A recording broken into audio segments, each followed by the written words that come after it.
नमस्कार दोस्तों, स्वागत है आप सभी का द एजुकेशनल चैप्टर पर। दोस्तों, यहाँ हम आप सभी को रेलवे परीक्षा की सबसे सटीक और ज़रूरी जानकारी के टिप्स और ट्रिक्स देते रहते हैं। आज का वीडियो खास है क्योंकि हम आपके लिए लेकर आए हैं रेलवे की पिछली परीक्षाओं में पूछे गए टॉप जीके के क्वेश्चंस, जो आपकी तैयारी को और मजबूत बनाएंगे। तो वीडियो को अंत तक जरूर देखें क्योंकि यहाँ आपको सवालों के साथ साथ उनके उत्तर और उनसे जुड़ी रोचक जानकारियाँ भी मिलेंगी। तो चलिए शुरू करते हैं। आज का हमारा पहला प्रश्न है कि भारतीय संविधान के अनुच्छेद 368 का क्या संबंध है। तो इसका संबंध है संविधान में संशोधन से। देखिए, 368 भारतीय संविधान में संशोधन के लिए प्रावधान करता है। यह संसद को संविधान में संशोधन करने की प्रक्रिया का निर्धारण करता है। अगला क्वेश्चन है कि वह कौन सा भारतीय राज्य है जिसने 2024 में स्मार्ट एग्रीकल्चर प्रोडक्ट के तहत आई फार्म योजना की शुरुआत की है। तो इसका राइट आंसर हो जाएगा ऑप्शन डी, यानी कि गुजरात। देखिए, गुजरात सरकार ने 2024 में स्मार्ट एग्रीकल्चर प्रोडक्ट्स के तहत आई फार्म योजना की शुरुआत की है। इसका उद्देश्य किसानों को डिजिटल प्लेटफॉर्म के माध्यम से कृषि उत्पादों की बिक्री और मार्केटिंग में मदद करना है। अगला क्वेश्चन है कि 2024 में भारत ने किस देश के साथ डिफेंस टेक्नोलॉजी पर समझौता किया है। तो वो देश है अमेरिका, यानी ऑप्शन बी हमारा राइट आंसर होगा। 2024 में भारत और अमेरिका के बीच डिफेंस टेक्नोलॉजी पर समझौता हुआ है।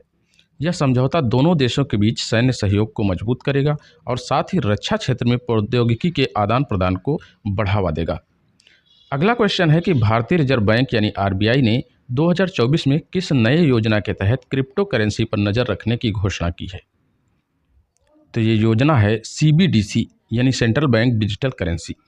देखिए, आरबीआई ने 2024 में सीबीडीसी लॉन्च करने की घोषणा की है, जिससे कि क्रिप्टो करेंसी पर निगरानी रखी जाएगी और डिजिटल मुद्राओं का नियंत्रित उपयोग किया जा सकेगा।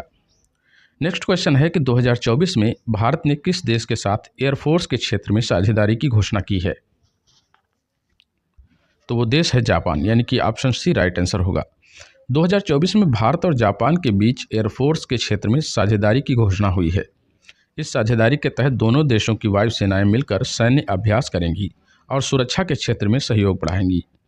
अगला क्वेश्चन है कि विश्व बैंक ने 2024 में भारत को किस उद्देश्य के लिए 2.6 बिलियन डॉलर की सहायता प्रदान की है।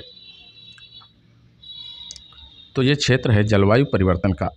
विश्व बैंक ने 2024 में भारत को जलवायु परिवर्तन से निपटने और पर्यावरणीय नीतियों को सशक्त बनाने के लिए 2.6 बिलियन डॉलर की सहायता दी है। यह राशि भारत के हरित ऊर्जा उद्देश्यों को समर्थन करने के लिए दी गई है।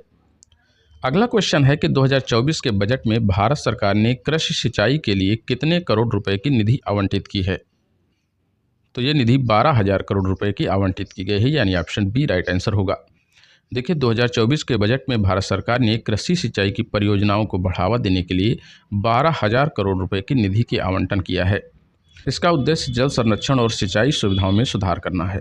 अगला क्वेश्चन है कि 2024 में भारत ने किस देश के साथ समुद्री सुरक्षा पर समझौता किया है। तो ये देश है मालदीव, यानी ऑप्शन सी राइट आंसर होगा। देखिए, मालदीव और भारत ने 2024 में समुद्री सुरक्षा पर एक समझौता किया है। दोनों देशों के बीच समुद्री विवादों को सुलझाने और समुद्री संसाधनों की सुरक्षा सुनिश्चित करने के लिए ये समझौता किया गया है। अगला क्वेश्चन है कि 2024 में भारत ने भारत की मल्टी स्पीड इंटरनेट प्रोग्राम की शुरुआत किस उद्देश्य से की है। तो इसका उद्देश्य है ग्रामीण क्षेत्र में इंटरनेट की कनेक्टिविटी बढ़ाना।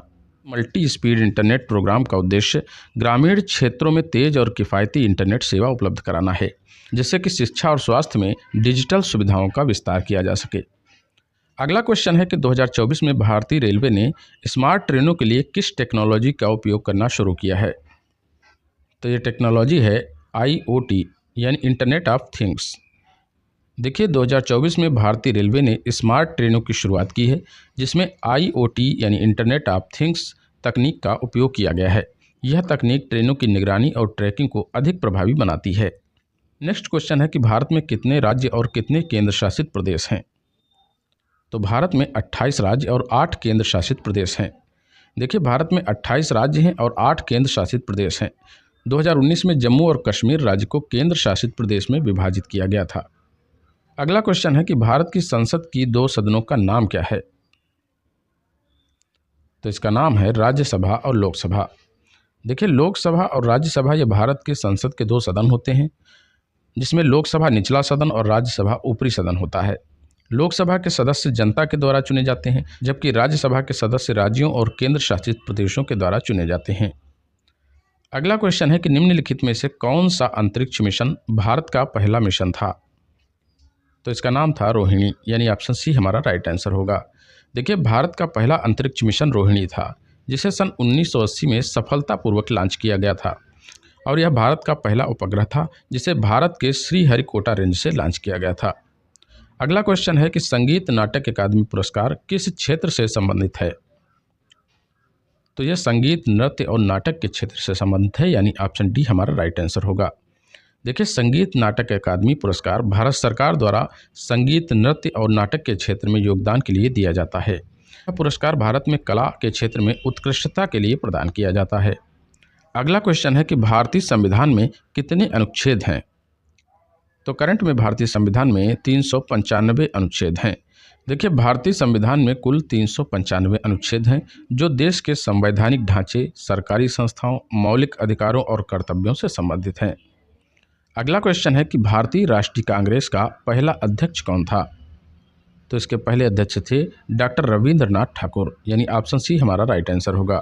अगला क्वेश्चन है कि किस अंतर्राष्ट्रीय संगठन ने 2024 में भारत को महान शक्ति के रूप में मान्यता दी है? तो ये अंतर्राष्ट्रीय संगठन है G20, यानी ऑप्शन बी हमारा राइट आंसर होगा। 2024 में G20 ने भारत को एक महान शक्ति के रूप में मान्यता दी है।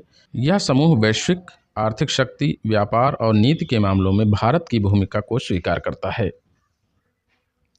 अगला क्वेश्चन है कि भारतीय रेलवे में पहली महिला ट्रेन चालक का नाम क्या था? तो इनका नाम था सुमिता साठे, यानी ऑप्शन बी हमारा राइट आंसर होगा। देखिए, सुमिता साठे भारतीय रेलवे की पहली महिला ट्रेन चालक हैं। इन्होंने 2017 में यह भूमिका निभाई। उनका यह योगदान महिलाओं की शक्ति और सशक्तिकरण का प्रतीक बन गया है। अगला क्वेश्चन है कि राष्ट्रीय अपराध रिकॉर्ड ब्यूरो यानी NCRB का मुख्यालय कहाँ स्थित है?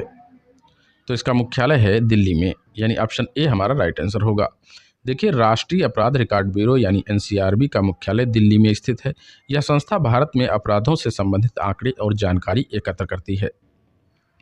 अगला क्वेश्चन है कि निम्नलिखित में से कौन सा पुरस्कार खेल के क्षेत्र में दिया जाता है? तो इसका नाम है अर्जुन पुरस्कार, यानी ऑप्शन बी राइट आंसर होगा। देखिए, अर्जुन पुरस्कार भारत सरकार द्वारा खेल के क्षेत्र में उत्कृष्टता के लिए दिया जाता है। अगला क्वेश्चन है कि भारत ने किस क्षेत्र में मेक इन इंडिया पहल की सफलता के रूप में नई प्रौद्योगिकी विकसित की है?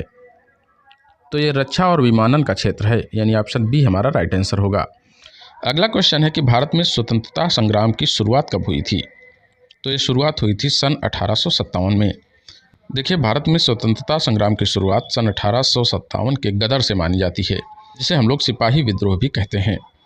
यह विद्रोह ब्रिटिश साम्राज्य के खिलाफ पहला बड़ा आंदोलन था। अगला क्वेश्चन है कि भारत में पहली बार राष्ट्रीय जनसंख्या रजिस्टर यानी NPR कब तैयार किया गया था? तो ये सन 2011 में बनाया गया था, यानी ऑप्शन बी हमारा राइट आंसर होगा। देखिए, भारत में पहली बार राष्ट्रीय जनसंख्या रजिस्टर 2011 में तैयार किया गया था। इसका उद्देश्य देश की जनसंख्या और निवासियों के बारे में सही जानकारी प्राप्त करना था। अगला क्वेश्चन है कि निम्नलिखित में से कौन सा भारतीय राज्य हिल स्टेशन के लिए प्रसिद्ध है? तो इसका नाम है हिमाचल प्रदेश। देखिए, हिमाचल प्रदेश भारत की प्रमुख हिल स्टेशनों का घर है, जैसे कि शिमला, मनाली, धर्मशाला और कांगड़ा, जो देश विदेश के पर्यटकों को आकर्षित करता है। आज का हमारा अंतिम क्वेश्चन है कि हाल ही में भारत ने 2024 में किस देश के साथ जलवायु परिवर्तन के सहयोग को बढ़ाने के लिए समझौता किया है? तो वो देश है फ्रांस, यानी ऑप्शन ए हमारा राइट आंसर होगा। भारत और फ्रांस ने 2024 में जलवायु परिवर्तन पर सहयोग बढ़ाने के लिए एक समझौता किया है।